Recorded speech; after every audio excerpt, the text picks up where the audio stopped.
9장 9절 벡터의 회전장 컬에 대해서 하겠습니다. 9장이 마지막 챕터인데요. 컬의 정의는 이렇게 됩니다. 벡터가 있을 때 벡터하고 크로스 프로덕트인데요. 이렇게 미분 연산자하고 크로스 프로덕트 하면은 이게 이렇게 되면은요. i가 하면은 라운드 y분의 라운드 v3 마이너스 라운드 z분의 라운드 v2 뭐 이런 식으로 해서 이렇게 구하는 게 컬에 대한 정의입니다. 일단 먼저 예제 하나 간단히 보고 난 다음에 의미를 보겠습니다. 컬을 일단 해보면요. 뭐 ijk고 라운드 x, 라운드 y, 라운드 z분의 라운드 해 요 성분입니다. xz, xyz 마이너스 y제곱 이걸 하면은 i에 이렇게 계산을 하면 됩니다. 마이너스 플러스 k를 해서 계산을 하면 되는데요. 하나만 해볼게요. 하면 마이너스 2y 하면은 마이너스 xy 이것도 해볼까요? j 하면은 이거는 0이고요. z 하면은 마이너스 x k 하면은 이렇게 하면은 yz 이렇게 미분하면은 0 이면은 i에 마이너스 2y 마이너스 xy 여기는 마이너스 마이너스니까 플러스 x의 j 플러스 k의 yz 이런 식으로 해서 컬을 구할 수가 있습니다. 컬을 구할 수 있습니다. 예, 근데 이것의 의미가 어떻게 되는지에 대해서 다음에 문제를 풀면서 좀 이야기해 보겠습니다. 일단 교과서 501쪽 예제 2번인데요. 그거하고 동일한 문제를 시험실에서 들고 왔습니다. 동일한 문제입니다. 먼저 우리가 요거는 했었죠. 어떤 이게 오메가로 돌고 있을 때 여기 R이라고 하면은 V가 돼서 V는 오메가 크로스 R 이렇게 되는 거는 우리가 이미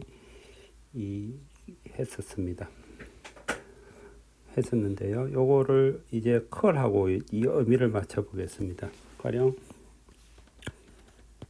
컬 곱하기 이 벡터를 속도를 하면은 컬 곱하기 오메가 크로스 R이 됩니다. 그럼 컬 곱하기 요거는 먼저 계산을 하면은 우리가 크로스 프로덕트를 한 거를 정의에 그대로 따르면은 이렇게 되고요.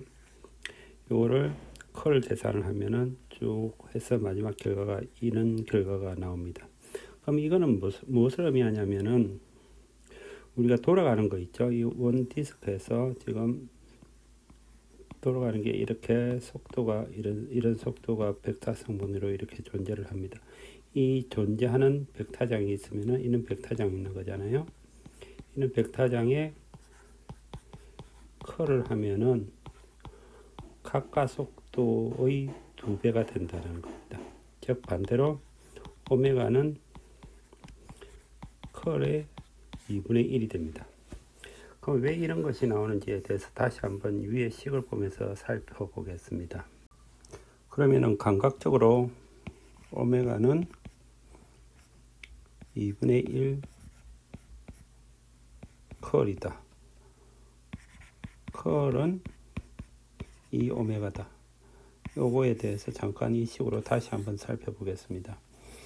어떠냐면은 그냥 이런 사각형을 한번 생각을 해봅시다. 사각형에서 이런 변이가 일어났다고 봅시다. 그러면은 여기가 요 점이 이렇게 이거 좌표가 x고요. y라고 했을 때 s2만큼 이동을 했습니다. 여기가 dx고요. 여기는 델타 시타입니다. 여기는 델타 시타는 dx분의 ds2라고 볼 수 있습니다. 양이 미소하면은 그러면은 양쪽으로 시간으로만 나누면은 dx분의 d, dt분의 ds2라고 할 수 있고 요게 속도가 됩니다. 따라서 요거는 속도 v2가 되고요. 오메가가 되는 거죠. 오메가 z 방향으로 되는 거죠. z 방향 3이라고 합시다. 그러면은 dx분의 dv2 이렇게 됩니다. 결국 요게 이 성분이 바로 z 방향으로 움직이는 오메가 성분이 됩니다. 그리고 이 성분은 뭐냐면은 얘가 이렇게 움직였지 않습니까? S1인데 y만큼 dy만큼 움직였을 때 얼마만큼 움직였는가인데 속도는 지금 v1의 방향은 속도가 이 방향이 플러스고 이 방향이 마이너스가 되니까요. 그래서 마이너스가 붙은 겁니다. 즉 이것도 하나의 오메가가 해당되는 거고 이것도 하나의 오메가 값이 해당되는 거라고 감각적으로 느낄 수가 있습니다. 따라서 컬 곱하기 v는 오메가 마이너스까지 합쳐가지고 오메가 두 개 있으니까 2오메가가 되는 거잖아요. 따라서 오메가는 2분의 1 컬 v라고 생각을 하면서 기억해 두면 됩니다. 이 텀이 두 개가 있는 것 자체가 오메가 하나가 두 개가 있고 그것이 두 개가 더해진 거라고 생각하면 되기 때문에 우리가 식을 외울 때는 이 정도로 외워놓으면 된다고 생각됩니다. 그러면은 501페이지 정리 2번을 보겠습니다. 이게 꽤 중요한 공식인데요. 먼저 첫 번째 공식은 뭐냐면은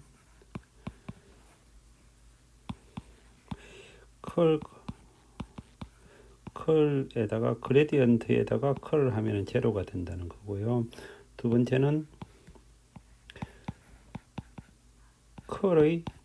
컬의 다이버전스는 제로가 된다라는 겁니다. 일단 정명부터 보겠습니다. 정명은 샴실지에 있는 정명을 그대로 가지고 왔습니다. 이거 식이 길어서 제가 그냥 간단히 부여만 드리겠습니다. 그냥 그대로 다 대입합니다. 컬 있고 그레디언트가 있습니다. 그레디언트가 있으면은 이 그레디언트를 각각을 대입을 해가지고 연산제에다가 그대로 대입을 해가지고 쭉 계산하면은 성분이 0이 나옵니다. 그 다음에 이것도 컬이고요.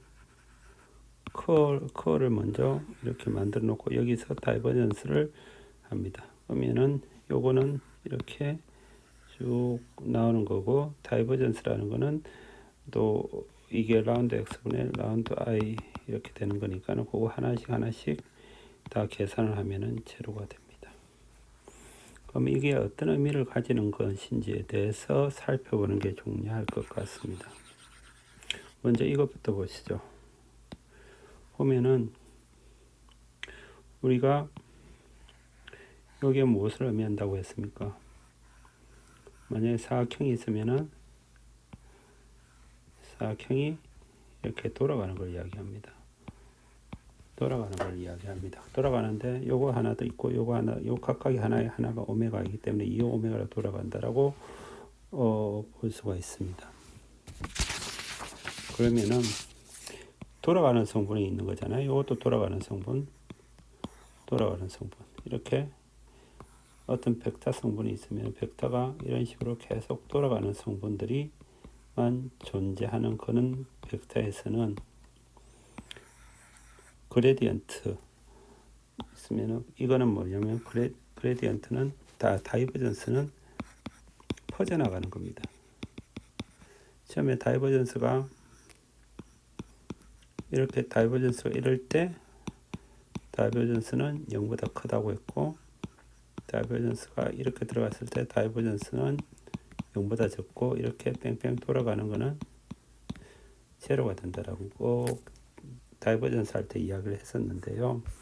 그 내용입니다. 결국 돌아가는 성분만 있다면 돌아간다는 거는 컬이지 않습니까? 컬의 성분만 있다면 퍼져나가는 다이버전스는 제로다. 이런 식으로 외워두면 좋을 것 같습니다. 반대로 요거는 그레디언트는 기울기가 있는 겁니다. 경사만 있는 거라면 돌아가는 건 없다. 경사가 있다는 거는 요 방식이잖아요. 경사가 어떤 일정한 방향으로만 경사가 있는 거라면은 그거에 돌아가는 성분은 하나도 없다 라는 식으로 해서 요 두 개의 공식을 알아놓고 있으면 좋을 것 같습니다. 증명은 그렇게 어렵지는 않습니다. 그냥 일일이 하나씩 이어가면서 계산하는 것에 불과합니다. 그 결과값을 일단은 이해하는 것이 중요한데 9배만 있는 것은 돌아가는 건 제로다. 돌아가는 것은 퍼져나가는 게 없다. 요 정도로 저는 감각적으로 외우고 있습니다. 그럼 구장 구절에서 라플라스 공식에 대해서 좀 살펴보겠습니다. 조금 전에 했었던 게 우리가 이거를 배웠었죠. 배웠던 건 뭐냐면은 그레디언트 기울기가 있는 것은 돌아가는 것이 없다. 돌아가는 것은 퍼지는 것이 없다. 이렇게 배웠습니다. 근데 이제 할 것은 다이버전스 그레디언트 F. 이거는 0이 아닙니다. 이거는 하나의 식으로서 형성이 됩니다. 이게 라운드 x분의 라운드 fi fj fk이지 않습니까? 여기다가 퍼지는 거니까 라운드 x분의 라운드 i 라운드 y분의 라운드 j 라운드 z분의 라운드 k 이거의 이너 프로덕트이기 때문에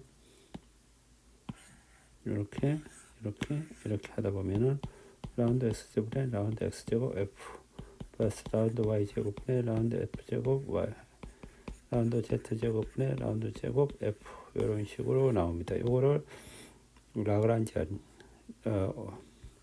라플라스라고 합니다. 라플라스 연산자가 되는데요. 라플라스 연산자에서 하나 알아둬야 될 것이 요 값입니다. r분의 1에 라플라스 연산자를 하면 제로가 된다. 이것을 하나 알아둬야 됩니다. 그것을 증명한 것을 여기다 설명을 표시를 해놨는데요. r이라는 것은 거리입니다. 루트 x제곱 플러스 y제곱 플러스 z제곱 이런 것이 있을 때 이거를 가지고 라플라시안을 각각 두 번 미분식 하는 거죠. 두 번 미분식 하면은 x의 경우에 있어서 x를 한 번 미분하고 두 번 미분하면은 이 값이 나옵니다. y에 대해서도 두 번 미분하고 z에 대해서도 두 번 미분해 가지고 이 세 개를 합치면은 제로가 나옵니다. 따라서 이 라플라시안 이퀘이션인데 여기서 이 값이 r분의 1일 때 제로가 나온다는 거예요. 이 값을 하나를 알아놓고 이것은 나중에 보존력이라든지 중력에서의 보존력 설명할 때 이야기할 것인데 이거는 10장에 벡터 적분을 할 때 같이 다루도록 하겠습니다. 그리고 지금까지 이제 9장이 끝났는데요. 9장은 끝난 데서 조금 빠졌다고 생각되는 게 보존력은 10장에서 같이 설명을 할 거고요. 제일 처음에 설명했을 때 전자기하학에서 맥스웰 이퀘이션 4개가 나오는데 이거에 대해 가지고 감각적으로 조금 알 수 있도록 하면은 좋을 것 같습니다. 그리고 다이버전스 그레디언트 컬에 대해 가지고 지금 직교좌표기에서만 표현했는데 구좌표기, 원통 좌표기에서 이걸 어떻게 표현하는지를 시간이 나면 한번 해보고 싶고요. 그 다음에 라그란지안 멀티플라이어라고 해서 이게 맥스 민값 구하는 게 있고 여러분이 최적 설계하는데 가장 많이 사용되는 것입니다. 그래서 이것도 시간이 되면은 나중에 언급을 한번 해볼 수 있도록 하겠습니다. 그럼 이때 지금까지가 9장 수업을 마치고 다음 주부터는 10장 수업을 할 수 있도록 하겠습니다.